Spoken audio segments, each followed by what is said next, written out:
বিসমিল্লাহির রহমানির রহিম। সুপ্রিয় শিক্ষার্থী বন্ধুরা, তোমরা কেমন আছো? আশা করি সকলে ভালো আছো।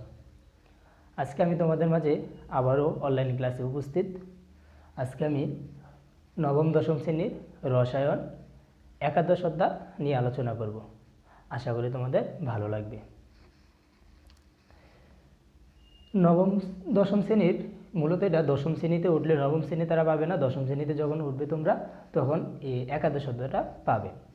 আসলে এই রসায়নের সবগুলো অধ্যায় থেকে এই অধ্যায়টা অন্যতম, অর্থাৎ এই অধ্যায়টাকে বলা হয় জৈব যৌগ, আর বাকিগুলো অজৈব যৌগ। একাদশ অধ্যায় খনিজ সম্পদ জীবাশ্ম, অর্থাৎ জৈব যৌগ। আজকে আমরা এই জৈব যৌগের একটা পার্ট নিয়ে আলোচনা করব, অর্থাৎ হাইড্রোকার্বন নিয়ে আলোচনা করব। আসো তাহলে জৈব যৌগ কী এই সম্পর্কে আমরা জানি। জৈব যৌগের সংজ্ঞা আমরা ভালো করে শিখতে হবে, এই সংজ্ঞাটা থেকে আমরা অনেক কিছু জানতে পারব। হাইড্রোকার্বনের এবং উহার জাতক সমূহকে বলা হয় জৈব যৌগ। হাইড্রোকার্বন এবং উহার জাতক সমূহকে বলা হয় জৈব যৌগ। এই হাইড্রোকার্বন অর্থাৎ জৈব যৌগের একটা টপিকস হচ্ছে হাইড্রোকার্বন। আমরা আজকে হাইড্রোকার্বনের শ্রেণীবিন্যাস আলোচনা করব। দেখো হাইড্রোকার্বন, তাহলে হাইড্রোকার্বন কি? কার্বন এবং হাইড্রোজেন দ্বারা গঠিত যৌগসমূহকে বলা হয় হাইড্রোকার্বন। আমি আবারও বলছি সংখ্যাটা, মনোযোগ দাও। কার্বন এবং হাইড্রোজেন দ্বারা গঠিত যৌগকে বলা হয় হাইড্রোকার্বন। হাইড্রোকার্বনের সাধারণ সংখ্যায় আমরা যদি লিখি তাহলে লিখতে পারি CHOY। তোমরা লক্ষ্য করো, কার্বন এবং হাইড্রোজেনের দ্বারা যৌগগুলোকে বলা হয়, গঠিত যৌগগুলোকে বলা হয় হাইড্রোকার্বন।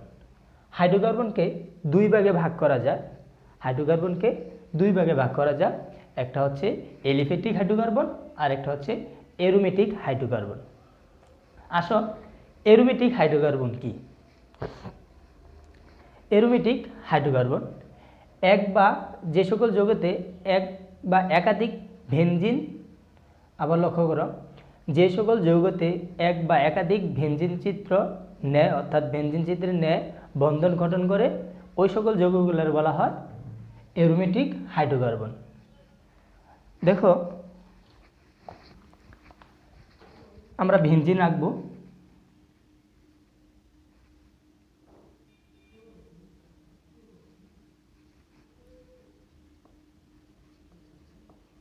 এই ষড়ভুজ আকৃতির 6টা বাহু দ্বারা এই হচ্ছে বেনজিন চিত্র। আবার দেখো বেনজিন চিত্রের সাথে আমরা দুইটা যখন বেনজিন চিত্র একসাথে আঁকা হয় তখন এটা বলা হয় লেপথেলিন। আমরা আঁকি,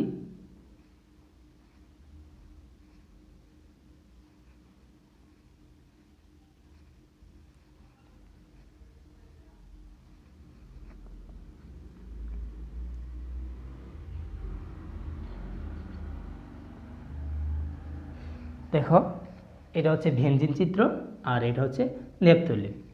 এই দুইটা হচ্ছে অ্যারোমেটিক হাইড্রোকার্বনের বৈশিষ্ট্য।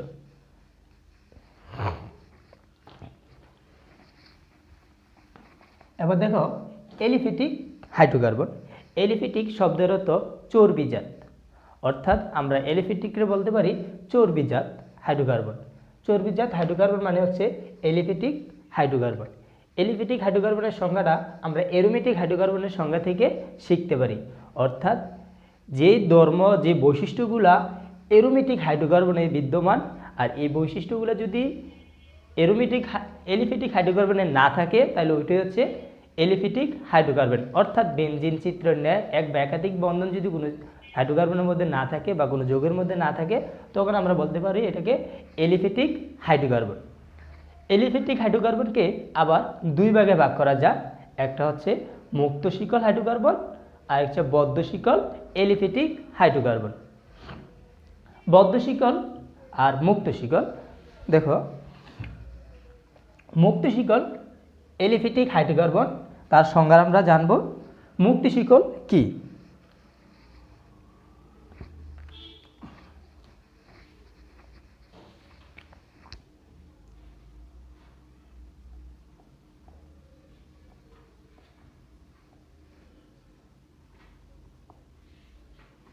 দেখো মুক্ত শিকল হাইড্রোকার্বন যে সকল আবার লক্ষ্য করো মুক্ত শিকল এলিফ্যাটিক হাইড্রোকার্বন, যে সকল কার্বনের প্রান্তীয় কার্বনগুলা মুক্ত অবস্থায় থাকে তাদেরকে বলা হয় মুক্ত শিকল হাইড্রোকার্বন।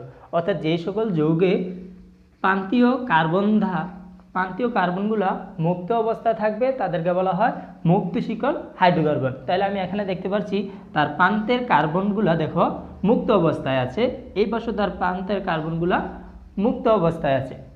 বদ্ধ শিকল বলতে কি বুঝি, যে সকল প্রান্তীয় কার্বনগুলা বদ্ধ অবস্থা একটা আরেকটার সাথে আবদ্ধ অবস্থায় থাকে তখন তাকে বলা হয় বদ্ধ শিকল। অর্থাৎ তার প্রান্তীয় কার্বনগুলা একটা আরেকটার সাথে বদ্ধ অবস্থায় থাকবে।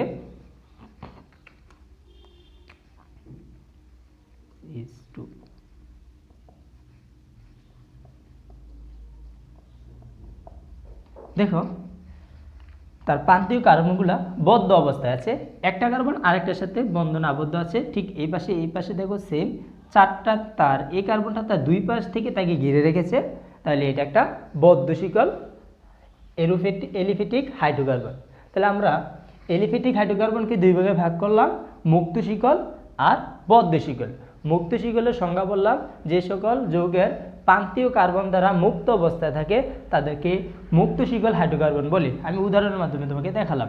দুই বললাম বদ্ধ শিকল হাইড্রোকার্বন, অর্থাৎ যে সকল কার্বনের প্রান্তগুলা অর্থাৎ কার্বন সংখ্যাগুলা বদ্ধ অবস্থায় থাকে তাদেরকে বলা হয় বদ্ধ শিকল হাইড্রোকার্বন। এবার আসো মুক্ত শিকল এলিফ্যাটিক হাইড্রোকার্বনকে আবার দুই ভাগে ভাগ করা যায়, একটা হচ্ছে সম্পৃক্ত হাইড্রোকার্বন আর একটা হচ্ছে অসম্পৃক্ত হাইড্রোকার্বন। সম্পৃক্ত হাইড্রোকার্বনের উদাহরণ হচ্ছে অ্যালকেন, অসম্পৃক্ত হাইড্রোকার্বনের উদাহরণ হচ্ছে অ্যালকিন আর অ্যালকাইন। তাহলে দেখো আমরা সম্পৃক্ত হাইড্রোকার্বন নিয়ে কথা বলি। সম্পৃক্ত হাইড্রোকার্বন কি? অর্থাৎ সম্পৃক্ত হাইড্রোকার্বন বলতে যে সকল যৌগের কার্বন কার্বন একক বন্ধন দ্বারা আবদ্ধ থাকে তাদেরকে বলা হয় সম্পৃক্ত হাইড্রোকার্বন। আমি আবারও বলছি, যে সকল যৌগগুলা কার্বন কার্বন একক বন্ধন বিদ্যমান তাদেরকে বলা হয় সম্পৃক্ত হাইড্রোকার্বন। আমি উদাহরণ হিসেবে লিখি, দেখো আমি একটা যৌগ লিখি,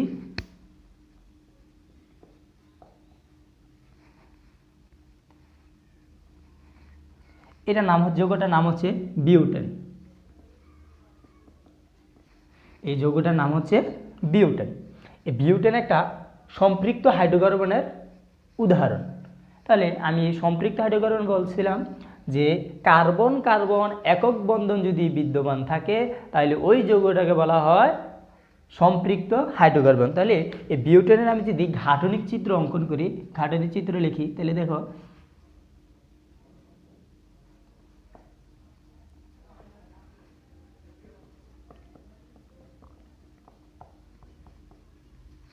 লক্ষ্য করো কার্বন চারটা আছে, 1 2 3 4, হাইড্রোজেন 10টা আছে, তাহলে এখানে হাইড্রোজেন 10টা আছে।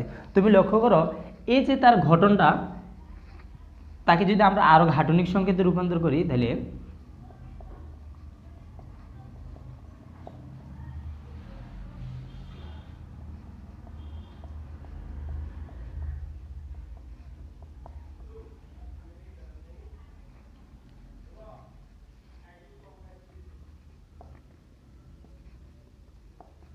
দেখো লক্ষ্য করি একটা কার্বন হাইড্রোজেনের সাথে একক বন্ধনে আবদ্ধ, ঠিক প্রত্যেকটা একক বন্ধনে আবদ্ধ, তাহলে আমরা বলতে পারি একটা সম্পৃক্ত হাইড্রোকার্বন। তুমি দেখো কার্বন কার্বনের সাথে একক বন্ধনে আবদ্ধ আছে, আবার কার্বন হাইড্রোজেনের সাথেও একক বন্ধনে আবদ্ধ আছে। তাহলে এই উদাহরণ থেকে গাঠনিক সংকেত থেকে আমরা বলতে পারি এই বিউটেন একটা সম্পৃক্ত হাইড্রোকার্বন অর্থাৎ অ্যালকেন। এবার আসো অসম্পৃক্ত হাইড্রোকার্বন। অসম্পৃক্ত হাইড্রোকার্বন কি? অর্থাৎ যে সকল যৌগের মধ্যে কার্বন কার্বন দ্বিবন্ধন অথবা তিন বন্ধন বিদ্যমান, ত্রিবন্ধন বিদ্যমান তাদেরকে বলা হয় অসম্পৃক্ত হাইড্রোকার্বন। অসম্পৃক্ত হাইড্রোকার্বন দ্বিবন্ধন অথবা ত্রিবন্ধন বিদ্যমান থাকতে হবে। তাহলে একক বন্ধন যদি হয় তাহলে আমরা বলতে পারি এটা সম্পৃক্ত হাইড্রোকার্বন, যদি দ্বিবন্ধন অথবা ত্রিবন্ধন হয় তাহলে বলতে পারি আমরা অসম্পৃক্ত হাইড্রোকার্বন। দেখো আমি বিউটেন লিখছিলাম, এই বিউটেন থেকে আমরা অসম্পৃক্ত অর্থাৎ অ্যালকিন দেখাবো।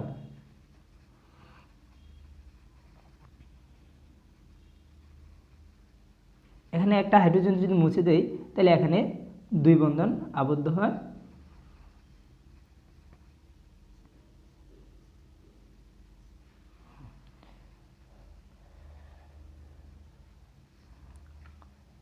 লক্ষ্য করো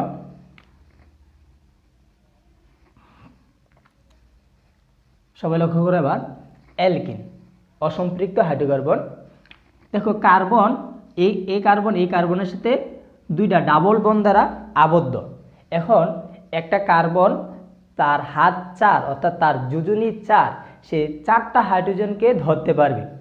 এই জন্য তাহলে কার্বন 4টা হাইড্রোজেনকে ধরতে পারবে, 4টা বন্ধনে আবদ্ধ হতে হবে। আর হাইড্রোজেনের যোজনী হচ্ছে 1, সে শুধু একটা কার্বনকে ধরতে পারবে। তাহলে এখানে কার্বন কার্বন দ্বিবন্ধন আছে, লক্ষ্য করো কার্বন কার্বন দ্বিবন্ধন। তাহলে এখানে যদি কার্বন কার্বন দ্বিবন্ধন হয় তখন তার হাত কয়টা হলো, কয়টা মুক্ত অবস্থা থাকে, তাই তুমি লক্ষ্য করো কার্বন কার্বন দ্বিবন্ধন, তাহলে 2টা হাত আর এই পাশে একটা এই পাশে একটা, 4টা হাত তার পূর্ণ হলো।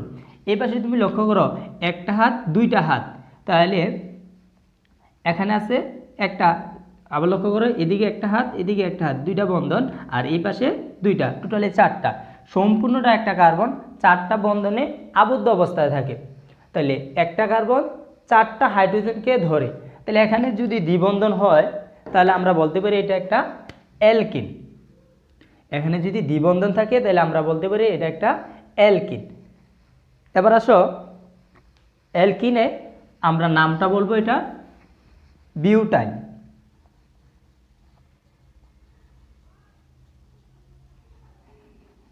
বিউটিন, বিউটিন অর্থাৎ C4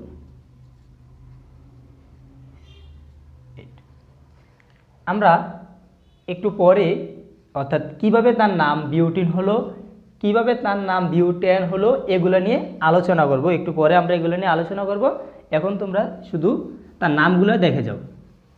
তারপরে আসো অ্যালকাইনে। অ্যালকাইন আমি সংজ্ঞাতে বলছিলাম কার্বন কার্বন যদি ত্রিবন্ধন বিদ্যমান থাকে তাহলে এটা হচ্ছে অ্যালকাইন। তাহলে অ্যালকিনের সংজ্ঞা কী বললাম, যদি কোনো যৌগের মধ্যে কার্বন কার্বন দ্বিবন্ধন বিদ্যমান থাকে তাহলে আমরা বলতে পারি এটা একটা অ্যালকিনের উদাহরণ বা অ্যালকিন গোত্রের। তাহলে এখন হচ্ছে অ্যালকাইন। অ্যালকাইন মানে কার্বন কার্বন ত্রিবন্ধন বিদ্যমান, কোনো যৌগের মধ্যে যদি কার্বন কার্বন ত্রিবন্ধন বিদ্যমান থাকে তাহলে আমরা এটা বলতে পারি অ্যালকাইন গোত্রের। তাহলে দেখো এখানে একটা হাইড্রোজেন কমে যাবে, এখানে 3 বন্ধন হয়ে যাবে, এখানে 3 বন্ধন হয়ে গেলে এখানে একটা হাইড্রোজেন কমে যাবে, এই পাশে হাইড্রোজেন থাকবে না। দেখো অ্যালকাইনের সাধারণ সংকেত হচ্ছে CnH2n-2। লক্ষ্য করো কার্বন ত্রিবন্ধন, এখানে একটা কার্বন আর একটা কার্বনের সাথে 3টা বন্ধনে আবদ্ধ হয়েছে। আমি আবারও বলছি কার্বনের যোজনী 4, তাহলে সে 4টা হাইড্রোজেনকে ধরতে পারবে অর্থাৎ 4টা বন্ধনে আবদ্ধ হতে পারবে। তাহলে এখানে একটা হাইড্রোজেন 3টা হাইড্রোজেনকে ধরলো, তাহলে তার আরও একটা হাত খালি থাকে, ওই খালি হাতটা হাইড্রোজেনকে ধরবে, একটা হাইড্রোজেনকে ধরলো, এই টোটালি তার 4। এপাশে তুমি লক্ষ্য করো কার্বন কার্বন একক বন্ধন এখানে আছে, এখানে একটা হাইড্রোজেন এখানে একটা হাইড্রোজেন, সে 4টা আবদ্ধ অবস্থায় আছে। তাহলে এরকম যদি ত্রিবন্ধন থাকে কোনো যৌগের মধ্যে তাহলে আমরা বলতে পারবো এটা একটা অ্যালকাইন গোত্রের।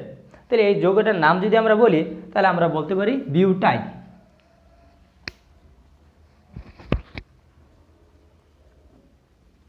বিউটাইন এই যৌগটার নাম বলতে আমরা butyne.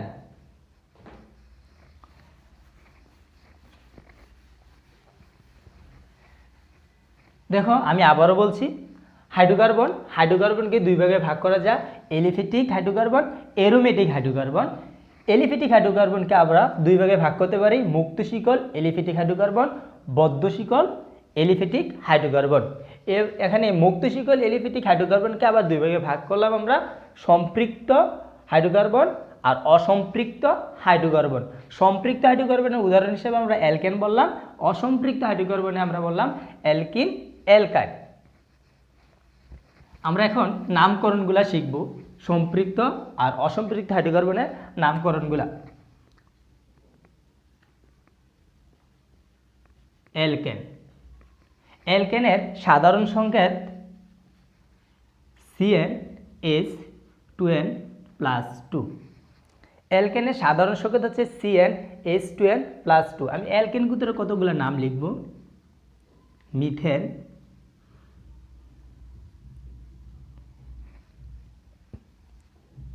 Ethane,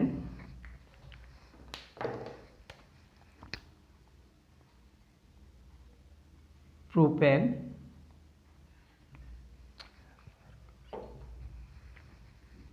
butane.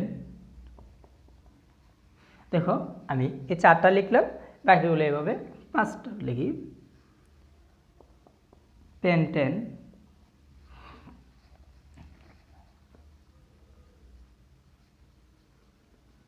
Methane, ethane, propane, butane, pentane. দেখো অ্যালকেনের সাধারণ সংকেত CnH2n+2। এই সাধারণ সংকেত থেকে আমরা তার নাম কিভাবে বলবো এগুলো আমরা লিখতে পারবো, শিখতে পারবো। দেখো প্রথম অ্যালকেন গোত্রের যে প্রথম নামটা তার নাম হচ্ছে মিথেন। দেখো এখানে n মানে নাম্বার 1 2 3 এগুলা, তাহলে CH4, তাহলে এখানে n এর মান আমি প্রথম কার্বন 1 বসাই, হাইড্রোজেন is 2 × 1 + 2। দেখো C 2 হাইড্রোজেন, তাহলে 2 + 2 C4। তাহলে 1 কার্বন বিশিষ্ট যৌগটারে বলা হয় অ্যালকেন গোত্রের মিথেন।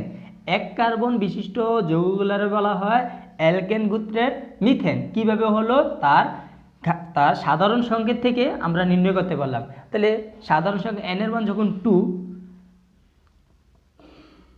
× 2 + 2, তাহলে C2H4+2 C2H6।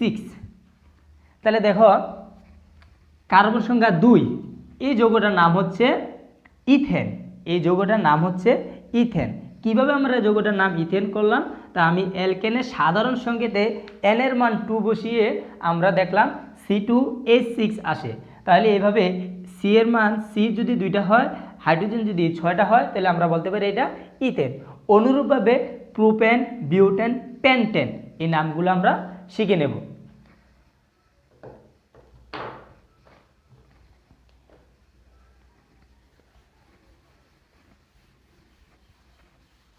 এবার আসো অ্যালকিন।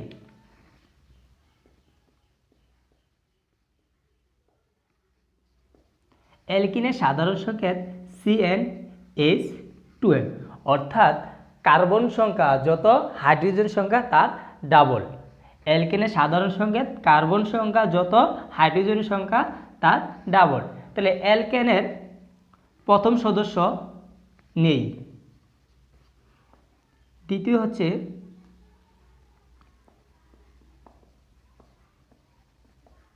ইথেন, 3 নম্বর সদস্য হচ্ছে ইথিন, প্রোপিন, 4 নম্বর সদস্য হচ্ছে বিউটিন, 5 নম্বর সদস্য হচ্ছে পেন্টিন।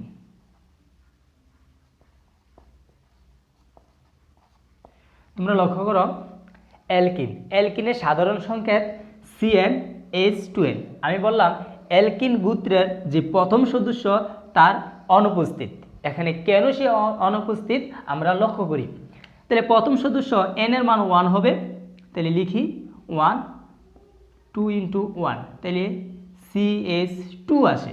কিন্তু আমি আগেই বলেছি অ্যালকিন মানে কার্বন কার্বন দ্বিবন্ধন বিদ্যমান। কি বলছি, অ্যালকিনের সংজ্ঞা থেকে আমরা জানি কার্বন কার্বন দ্বিবন্ধন বিদ্যমান, কিন্তু এখানে দেখতে পাচ্ছি তার কার্বন সংখ্যা 1, কার্বন শুধু একটি মাত্র কার্বন বিদ্যমান আছে। তাহলে কার্বন কার্বনের দ্বিবন্ধন বিদ্যমান কিভাবে হবে, যদি এইভাবে হয় তাহলে 2টা কার্বন যদি থাকে তাহলে তারা দ্বিবন্ধন বিদ্যমান হতো।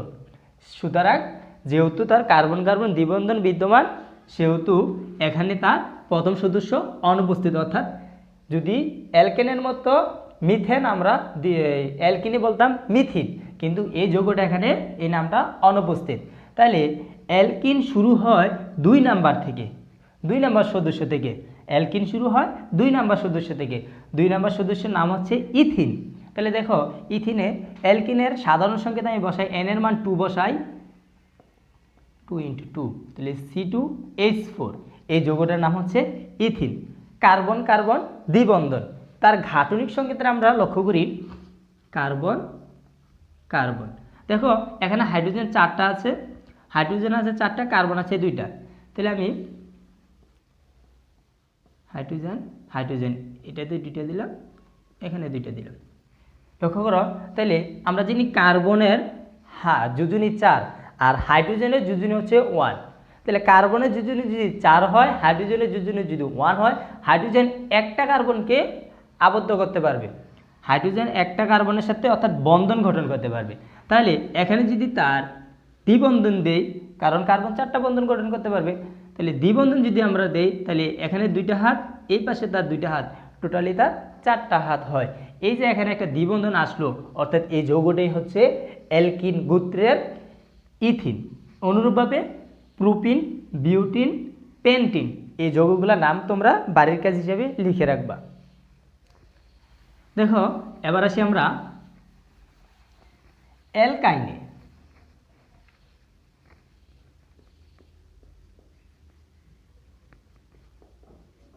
অ্যালকাইন, অ্যালকাইনের সাধারণ সংকেত CnH2n-2।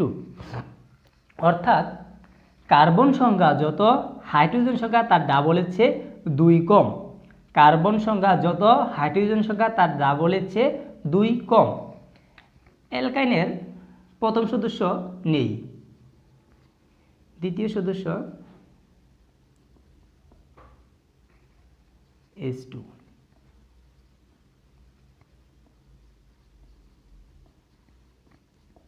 Ethyne,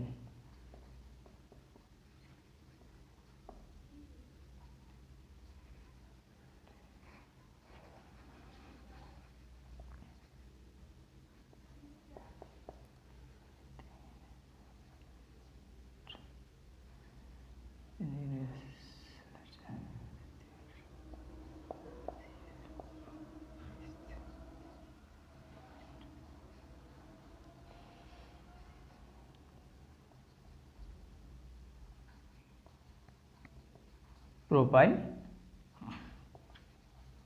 butyne, pentyne. দেখো অ্যালকাইনের সাধারণ সংকেত CnH2n-2। এখানে অ্যালকাইনের প্রথম সদস্য অনুপস্থিত। কেন অনুপস্থিত? আমরা অ্যালকিনের প্রথম সদস্যের মতো অনুরূপভাবে অ্যালকাইনের প্রথম সদস্য অনুপস্থিত। কারণ অ্যালকাইনের সংজ্ঞা থেকে আমরা জানি কার্বন কার্বন ত্রিবন্ধন বিদ্যমান যৌগগুলো বলা হয় অ্যালকাইন। যেহেতু এখানে কার্বন কার্বন ত্রিবন্ধন বিদ্যমান নেই, তাহলে প্রথম সদস্য অনুপস্থিত। তাহলে দ্বিতীয় সদস্য ইথাইন। তাহলে অ্যালকিনের ন্যায় অ্যালকাইনও দ্বিতীয় সদস্য থেকে শুরু হয়। তাহলে ইথাইন তুমি লক্ষ্য করো তার ঘাটনি সংকেত, কার্বন সংখ্যা C2, 2টা কার্বন,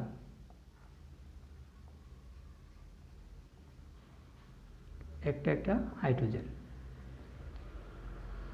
দেখো তাহলে ত্রিবন্ধন বিদ্যমান, হাইড্রোজেনের যোজনী 1। তাহলে হাইড্রোজেন একটা কার্বনের সাথে বন্ধন গঠন করলো, অপরদিকে কার্বন আরেকটা হাইড্রোজেন এখানে বন্ধন গঠন করলো। তাহলে হাইড্রোজেন আমরা জানি কার্বনের 4টা হাত, সে বাকিগুলা একটা হাইড্রোজেনকে ধরবে আর বাকিগুলা কার্বনের সাথে বন্ধন আবদ্ধ থাকবে। তাহলে 3টা বন্ধন আর এখানে একটা হাইড্রোজেনকে ধরলো, তাহলে এখানে একটা হাইড্রোজেনকে ধরলো, এখানে কার্বন 3টা ধরলো, তাহলে 3 আর 1 4। তাহলে হাইড্রোজেনের যোজনী কার্বনের যোজনী 4, তার হাতও 4, তাহলে সে 4টা পূর্ণ অবস্থায় আছে।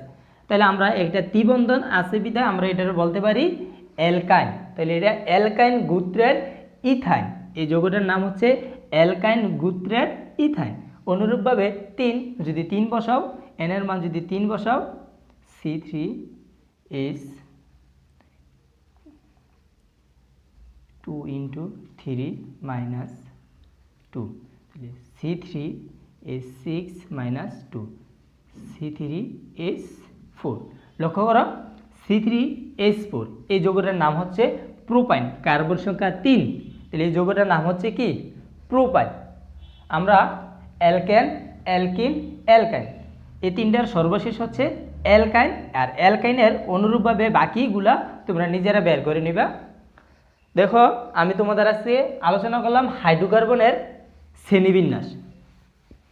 হাইড্রোকার্বনের শ্রেণীবিন্যাস তোমাদের মাঝে আলোচনা করলাম।